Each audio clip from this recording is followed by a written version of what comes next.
Now let's see. Confidence? Check. Frighteningly chiseled good looks? Check. Noticeable obscene bulge emanating from the lower region? A check-a-doodle-doo. Later, G. Keep it real, playa. Zdravím vás. Tak, vítejte u dalšího videa. Jak jsem znova slíbil, tak znova plním. Tentokrát se podíváme na největší klišé světových spisovatelů. Mělo jich být 5 a bude jich trošičku víc.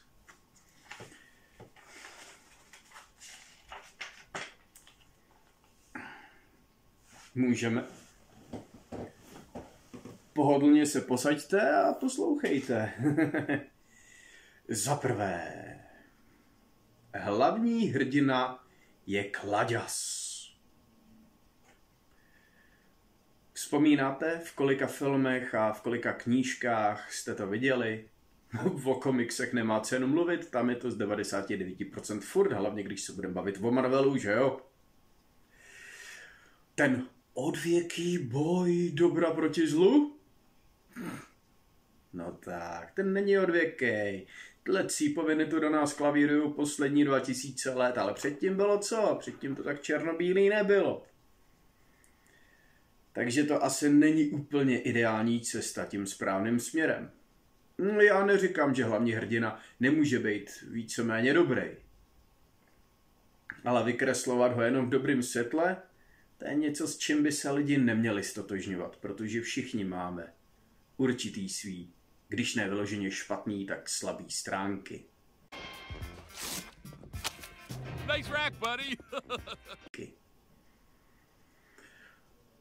A když už se toho podržím a vybavím si třeba Modrookýho samuraje, což je parádní kreslený seriál, tak tam mají nádherně vykreslenou postavu, hlavní hrdinku. Ale všichni záporáci jsou záporáci, protože jsou záporáci prostě. Záporák ex machina. Máme tady dobro a teď potřebujeme zlo, teď potřebujeme to správný zlo. Ha! Zlo.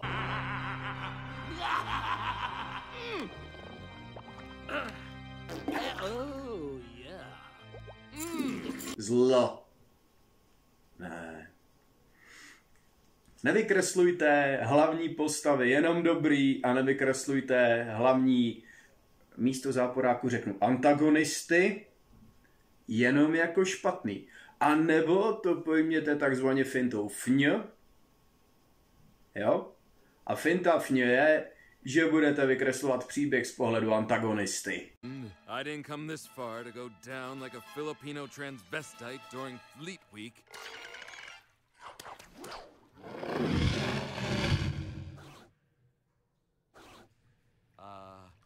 Music.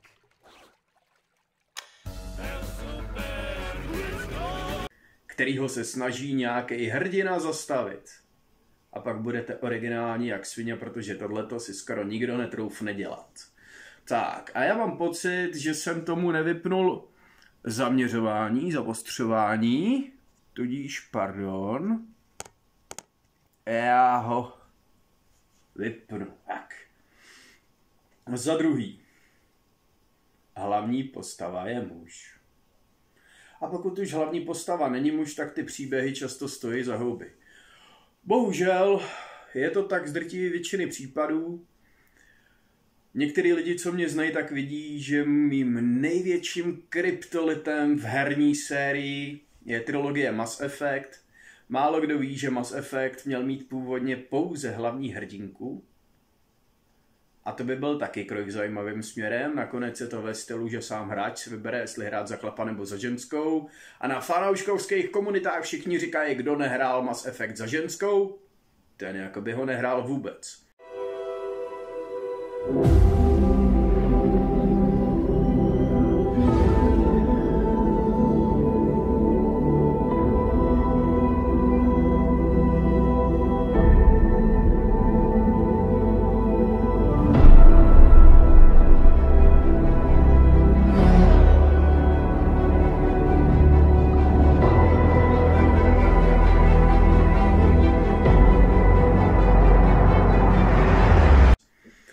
prostě řekněme si to bez okolků, caviků a vytáček.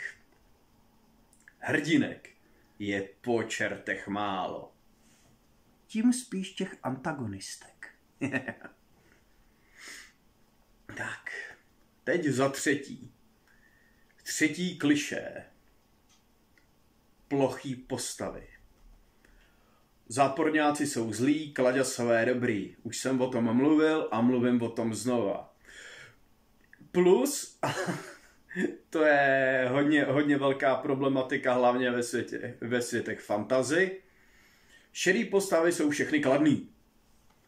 První, kdo tomu plnohodnotně v literárním světě hodil parádní vidle, je Hra o trůny. Tam se to dělí na ty větší a menší svině. V knižní sérii nebudete Tyrionovi fandit tak moc jako v seriálu, protože v knižní sérii on to takovej sympatiák není. A jediný, kdo nad vším vyčnívá, jak v seriálu, tak v knížkách, je prostě Brienne Startu. Tímto zdravím Brienne Startu. To je vyloženě rytířka, to je tak parádně vykreslená rytířka, že ty rytíři, co se hejbou kolem ní, jsou úplný paka. A to se mi líbí, to se tam pánu George R.R. Martinovi fakt povedlo. Tudíž, pokud chcete fantasy svět, který není černobílej, šáhněte po tomhle, anebo šáhněte po Zaklínači, protože Zaklínač nikdy nebyl vyloženě kladěs. Diametrální rozdíl je v tom, že Hra o trůny nemá hlavní postavu, což je prostě nářez. A nebo jinak řečeno má tak 20 hlavních postav. Čtvrtý klišé. A je to klišé i velikých světových spisovatelů. Nebudu je jmenovat.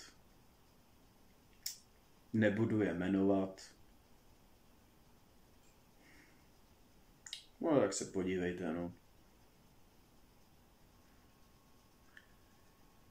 Fiktivní svět není nějak zajímavý. Je nedopracovaný, obsahuje chyby, nebo postupem dílů se rozrůstá, že jo? Nebudu je jmenovat. Vážení, když to vezmeme po pořadě. Harry Potter rozšiřuje se v průběhu knížek. A proč? No, protože to Rowlingová ze začátku nepromyslela. No, to je sice na jednu stranu hezký, kreativní psaní je úžasná věc, já proti němu nic nemám. Ale proč teda ona nenapsala ucelenou sérii a až potom ji nevydala? Těm cípovinám by se vyhnula. Všichni vykládají o tom, jak je inteligentní. Podle mě tak úplně ne. To je můj názor. Hlavně ty brikule, který předvádí teďka kolem Harryho Pottera, to je teprve bordel. A v závěru je lepší se tím nezabývat, protože i když pomineme rozrůstající se svět, který není nějak zajímavý a vlastně z kouzelníků dělá často spíš retardy než co jinýho, tak je to tak přepráskaný chybama. Znova říkám, můj názor. Hvězdný války, jako knížky jsem je nečet, určitě obsahují úžasný lore, jenže ve filmech vidíme co? A to dokonce i v původní trilogii. Ve filmech vidíme primárně lidi, no to je v pořádku, páč jsme ještě furt taky tak trošku lidi. A jako vedlejší postavy jsou tam různý mimozemský rasy, který se chovají úplně jako lidi. Jo, jediný co, tak tam to je velký slimák a tam ten je chlupatý. No a tam ten je zelený a je to údajně nějaký Rodian, ale všichni se chovají jako lidi. Prostě nedopracovaný svět. Já vím, že z toho světa se dá vytěžit maximum. Každá z těch ras může mít vlastní lore, vlastní origin, vlastní příběh. Proč teda ale nejsou v těch filmech? A znova se vrátím ke svý svatý trilogii Mass Effect. Tam, jak poznáváte různý mimozemský civilizace, tak i poznáváte jejich mentalitu, způsoby přemýšlení. Poznáte nějakýho Garuse Vakariana. Je to turianský mimozemšťan. Zjistíte, že tak úplně mezi Turiany nezapadá, protože Turiani jsou zákonodárci a Garus je tak trošku rebel. Cerberus is killed. As charming as ever. Rebel. Poznáte Urdnota Vrexe, což je Krogan. Ty se dožívají nějakých klidně 300-800 let. Jenže se nemůžou rozmnožovat, protože byli šíleně bojechtiví a rozrůstali se po galaxii. I am Urgot Rex, and this is my planet! Galaxií. Poznáte Mordina Soluse, což je Salarian, to je salariánský profesor.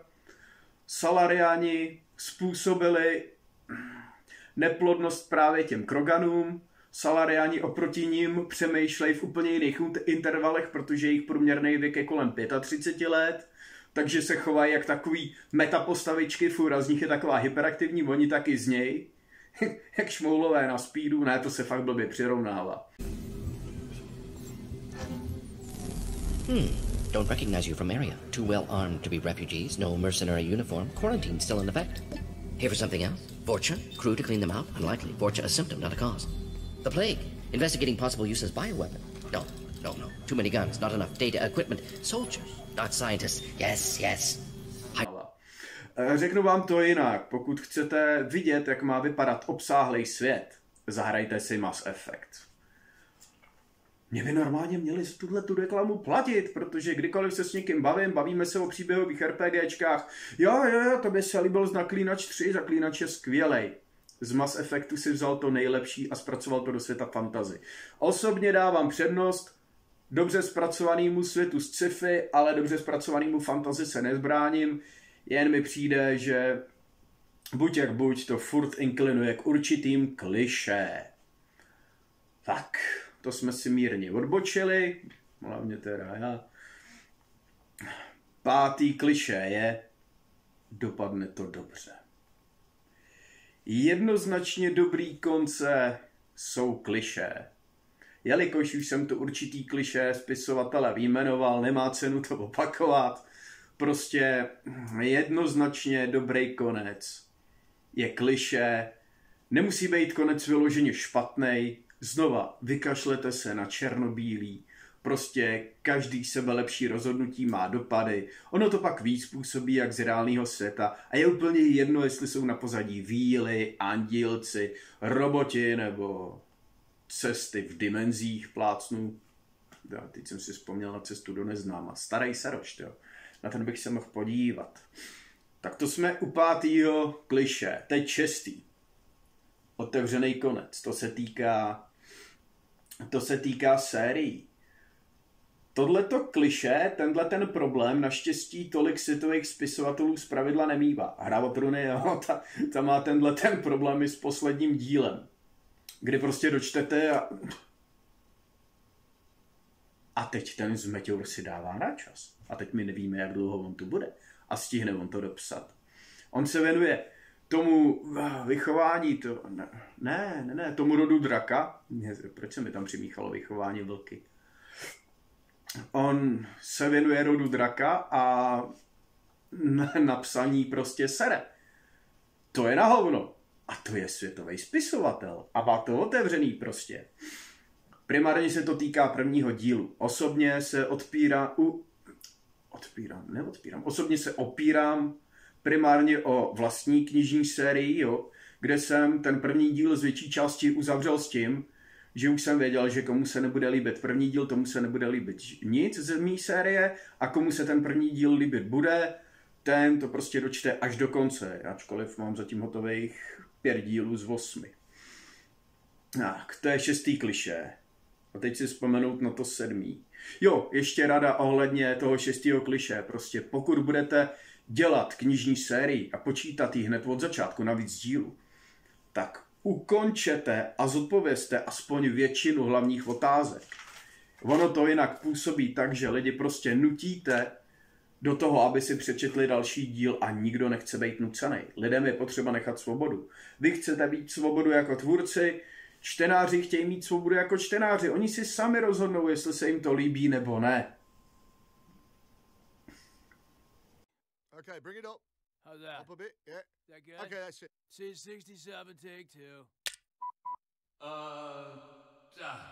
Damn it. See, this is what happens. Line, please. Why? Oh, right. Why?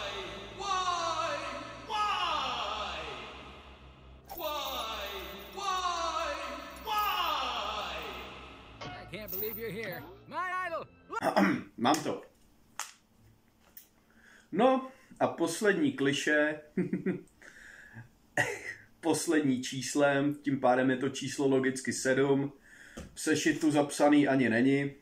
Došlo mi až dneska, když jsem si to řídil po cestě domů, tak si říkám do prčic. A co klišé na téma věštby? Věštba říká, proroctví se naplní a tak dál. Nebo cípoviny ve stylu nějakýho kopí osudu. Hele, na to se vykašlete, to už je tak moc ohraný, že jo, no, je to ohraný. Fakt. Říkám jenom můj názor, jestli vám vadí, tak vám vadí, nevymlouvejte mi ho, já vám váš názor také vymlouvat nebudu. Nikdo mi nevezme to, že, a to se teda naštěstí mezi klišé neřadí, ale nikdo mi nevezme to, že Sedmej byl prostě odfláklej koncem, kde paní Rowlingová udělala šup a hotovo a nikdo mi nevymluví to, že to bez tak v posteli ráda nemá, ale knížně to udělala v ostatním. Ukončit 7dílnou sérii 25 stránkama není nic jiného než výsměch, prachy jsou na účtě, seru na vás. Takže, jestli můžete, taky to vyřiďte, kontakt na mě ji nedávejte, já se s ní bavit nepotřebuju. A to bych řekl, že je z dnešního videa tak nějak všechno. Dlouho jsem promýšlel, o čem udělat to příští video a říkal jsem si, že by pro změnu nebyla od věcí nějaká inspirace, takže já se zaměstnám tím, že velmi pohledám a jelikož mě z knížek nic nenapadá, tak vám najdu vám nějakou sympatickou sbírku třeba 5 filmů, který vám parádně zamotají hlavu. A v příštím videu se na ně podíváme, zkusím vám trošku nastínit, z jakého důvodu je dobrý nápad se na ně podívat, v čem by vás to mohlo inspirovat, protože pro každého spisovatele je primární zbraní inspirace. To je ta hlavní munice, to je ten hlavní arzenál. Tudíž lidi, přeju vám hezké ráno, dopoledne, poledne, odpoledne, na večer, noci, půlnoc. Mějte se hezky a nashledanou. Santa Claus is dead. Evil wins. Stop that back there! Is there anyone who can save us now?